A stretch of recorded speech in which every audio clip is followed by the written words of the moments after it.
En algunos casos de memoria espontánea de vidas pasadas, los niños recuerdan haber escondido objetos de valor en sus vidas anteriores y muestran dónde se pueden encontrar. Si nadie más que la persona anterior sabía dónde estaba escondido el tesoro, es difícil explicar casos como los resultados de la configuración de la conducta de los padres u otros medios habituales. El tesoro escondido es un ejemplo específico de lo que puede denominarse como conocimiento privado, información conocida solo por la persona anterior.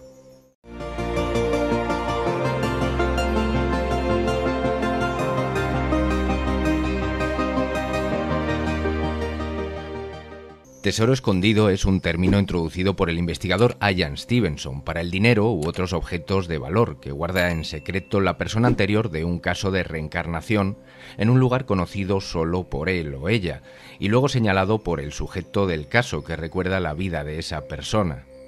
Stevenson señaló que los bancos no están disponibles para la mayoría de los asiáticos que viven en las aldeas donde se desarrollan muchos casos de reencarnación.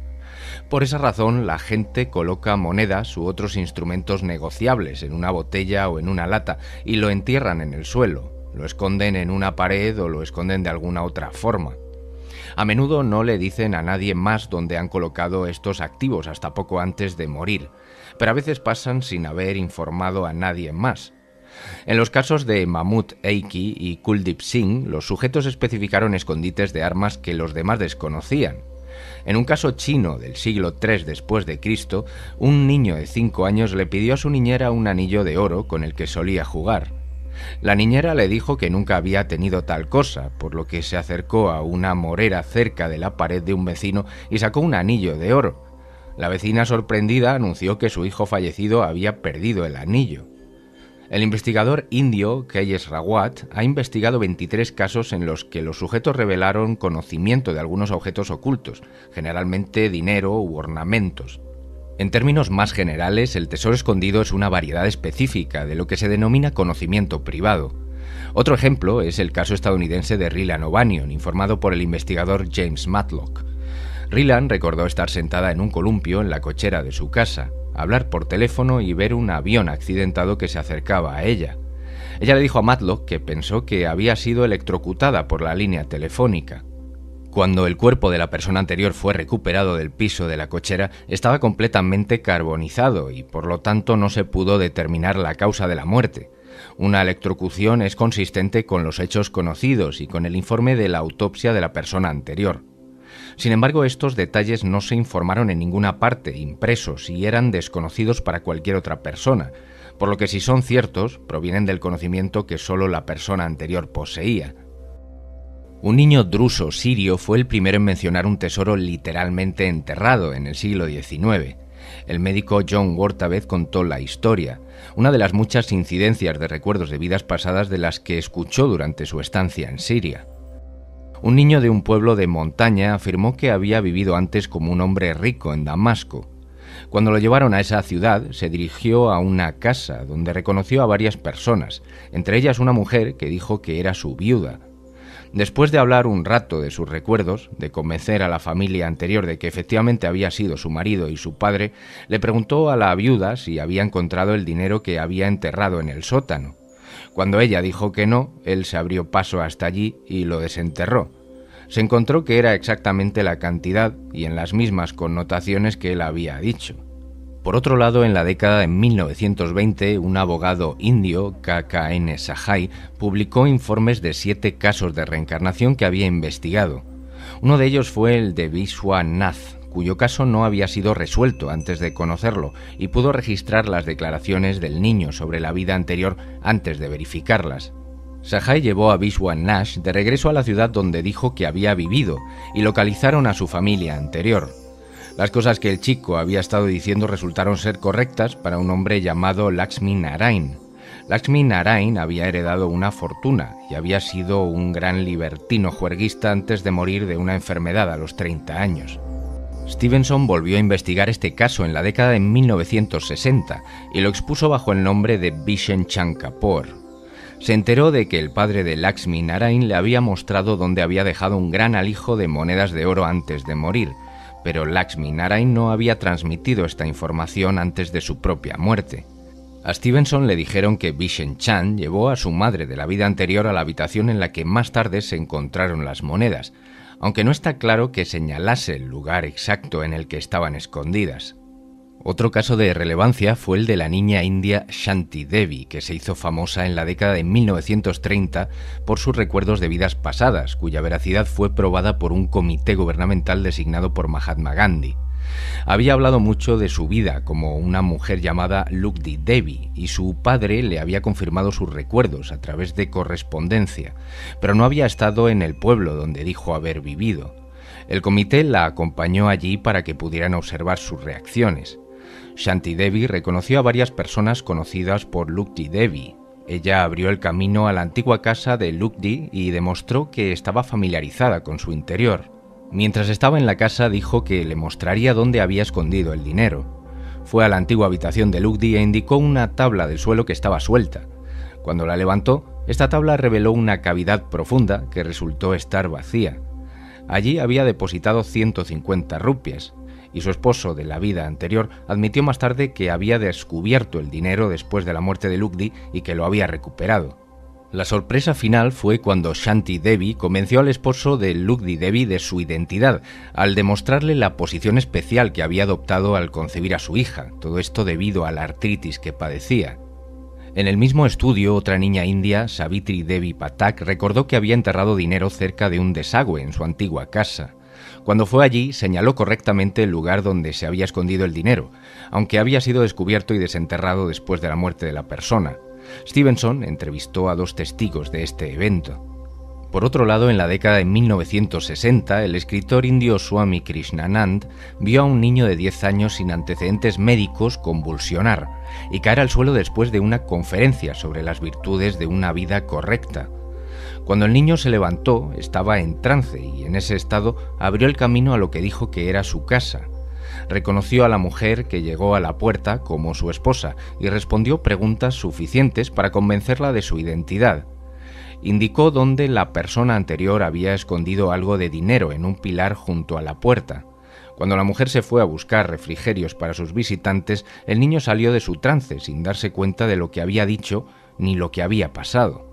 Uno de los casos más interesantes por su relación con los sueños es el de Maung Saotain Win, quien era un niño birmano que se identificó como la reencarnación de un hombre que había muerto al caer del techo de una pagoda.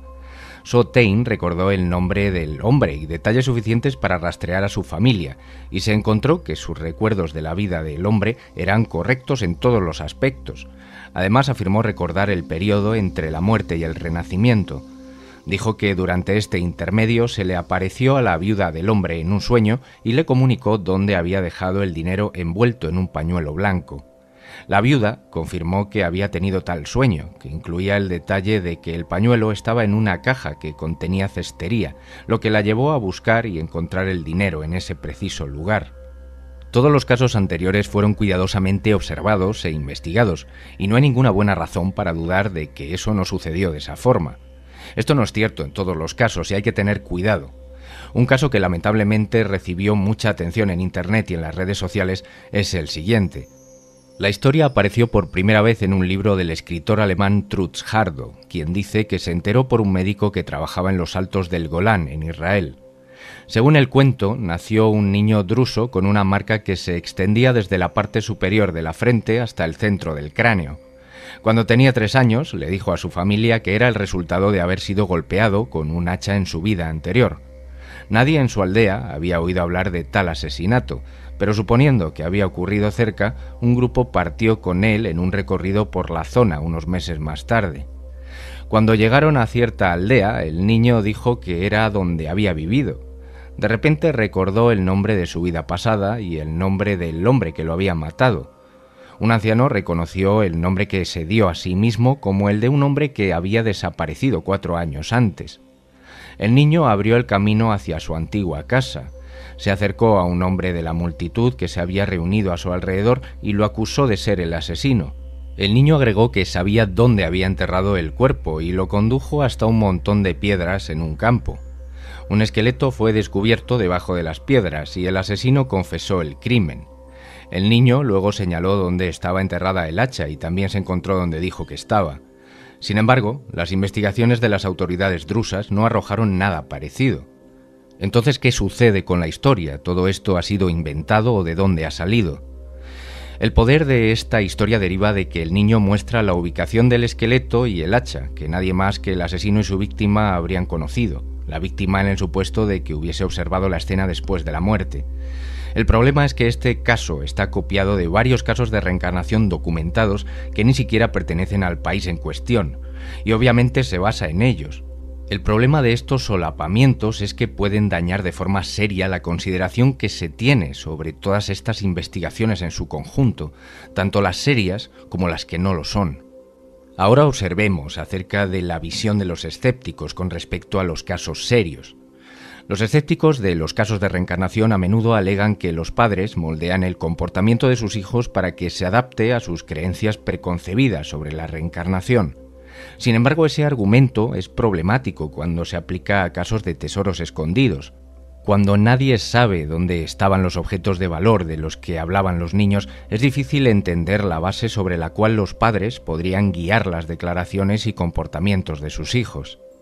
El siguiente recurso de los escépticos es acusar de que los casos no se han informado correctamente, por errores de memoria o incluso que son fraudulentos.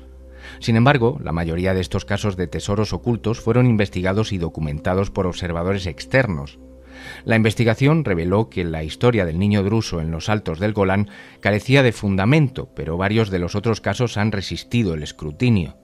De hecho, los recuerdos de Vishwanath de la vida pasada se registraron por escrito antes de que fueran confirmados, y la identificación de Shanti Devi del lugar donde Lukdi había dejado el dinero fue observada por un comité gubernamental.